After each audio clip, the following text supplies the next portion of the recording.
So hello and welcome back to my channel. आज हम लोग स्टार्ट करने वाले हैं एक्सरसाइज 3.5 का सॉल्यूशन। अगर मैं बात करूं अभी तक के हमारे सिलेबस की, तो हमने यहां तक जो भी थ्योरी के पार्ट्स है, इस इंडिकेटर के हिसाब से जो भी थ्योरी के पार्ट्स है वो हमने ऑलरेडी कंप्लीट कर लिए। उसके साथ साथ में एक्सरसाइज 3.1, एक्सरसाइज 3.2, एक्सरसाइज 3.3 और 3.4 ये सारी की सारी एक्सरसाइज सॉल्व कर लिए। इन सारे पार्ट्स के वीडियो हमारे चैनल पे अवेलेबल है, आप जाइए उनको देखिए और सीखिए। तो अब स्टार्ट करते हैं एक्सरसाइज 3.5 के सॉल्यूशन से।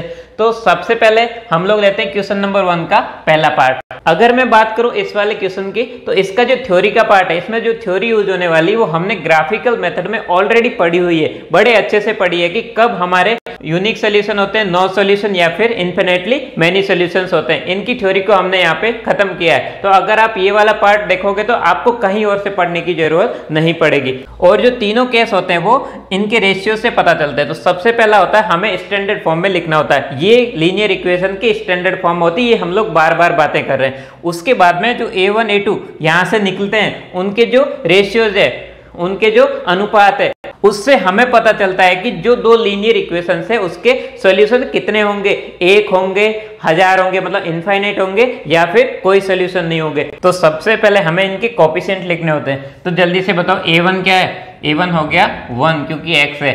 ऐसे ही बताओ b1 क्या है? -3y है, मतलब b1 कितना होगा? -3। आप माइनस को मत भूलना। और c1 क्या होगा यहाँ से? -3। आप अगर ध्यान से देखो तो हम लोग इस फॉर्म से कंपेयर कर रहे हैं। सो यहाँ प्लस b1 है और यहाँ पे क्या -3, इसलिए b1 कितना होगा? -3, 3 नहीं होगा। ये बहुत इंपॉर्टेंट है, यहाँ पे लोग गलती करते हैं और उनको कॉन्सेप्ट पता होता है फिर भी अपने मार्क्स गंवा लेते हैं। सो आप ऐसी गलती मत करना। ऐसे ही देखो a2 यहाँ से क्या होगा इस इक्वेशन से? 3, b2 क्या होगा? -9 और c2 क्या होने वाला है? -2। तो यहां से ये समझ में आ गया होगा।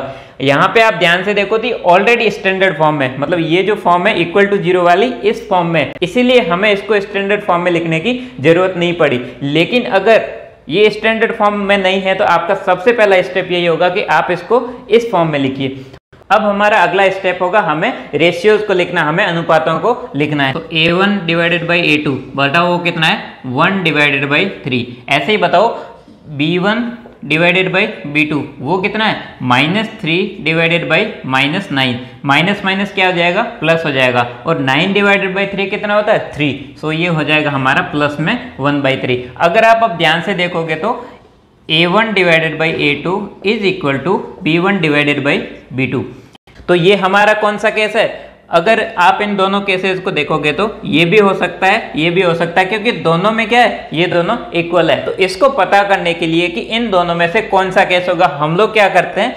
c1 डिवाइडेड बाई c2 भी निकालते हैं। तो बताओ वो कितना है? -3 बाई -2। अब आप यहां से सोचो, अगर मान लो ये इक्वल नहीं होता, मतलब ये दोनों इक्वल अगर नहीं आता, तो यहां से आप डायरेक्टली ये कंक्लूड कर सकते थे कि ये केस 1 है जिसमें यूनिक सॉल्यूशन मतलब अद्वितीय हल मिलने वाला है। लेकिन यहाँ पे जैसे इक्वल नहीं आया, हमें फिर c1 डिवाइडेड बाई c2 को निकालने की जरूरत पड़ी, क्योंकि ये दोनों क्या है? सेम है। अब देखो ये कितना होगा? -3 डिवाइडेड बाई -2 मतलब 3 divided by 2। So 3 divided by 2 is not equal to 1/3। तो यहाँ से हमें मिल गया a1 divided by a2 is equal to b1 divided by b2, क्योंकि 1/3 है, ये भी क्या है? 1/3।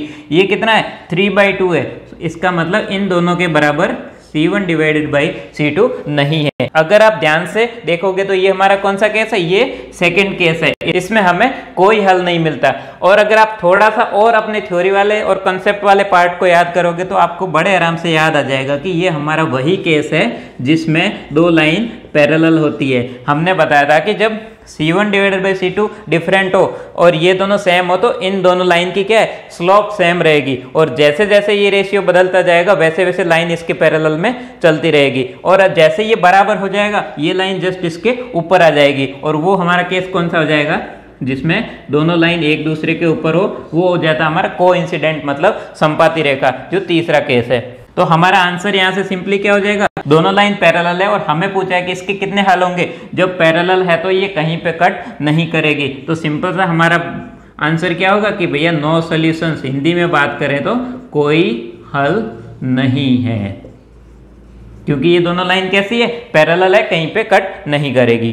तो अब अगर मैं बात करूं क्वेश्चन नंबर 1 के सेकंड पार्ट की, सो वो हमने ऑलरेडी क्रॉस मल्टीप्लिकेशन मेथड की थ्योरी मतलब वज्र गुणन मेथड की जो थ्योरी वाला पार्ट है उसमें कवर कर लिया है। तो आप वो देखिए, आपको थ्योरी भी समझ में आ जाएगी और ये वाला पार्ट भी समझ में आ जाएगा। So thank you for watching, मिलते हैं अगली प्रॉब्लम के साथ।